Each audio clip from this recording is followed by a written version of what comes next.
بسم اللہ الرحمن الرحیم۔ السلام علیکم۔ بہت سے لوگ جو ہے ٹورسٹ ویزا وزٹ ویزا کے بارے میں پوچھنا چاہتے ہیں۔ اس میں آپ کو نئی اپڈیٹس میں آپ کو دینے لگا ہوں۔ وہ یہ ہے کہ آج جو ہے آپ کو پتہ ہے کہ فروری شروع ہو چکا ہے، اور ابھی تک جو ہے کرونا کی وجہ سے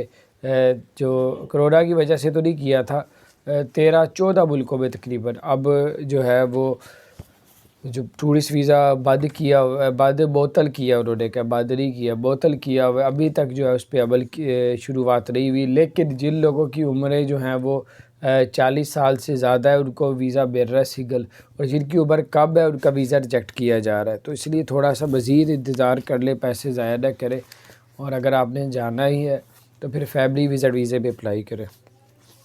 اور فیملی ویزے میں بھی جو ہے ریجیکٹ کیا جا رہا ہے، ایسا نہیں ہے کہ نہیں ریجیکٹ کیا جا رہا بہرحال۔ اور اگر آپ کا ویزا ریجیکٹ ہو جائے تو پیمنٹ بھی ریفنڈ نہیں ہوتی، وہ آپ کے پیسے ضائع جاتے ہیں۔ اللہ تعالیٰ آپ لوگوں کے لیے آسانیاں پیدا فرمائے۔ اور اگر ابھی تک بھی یہی رول ہے، اگر بہرحال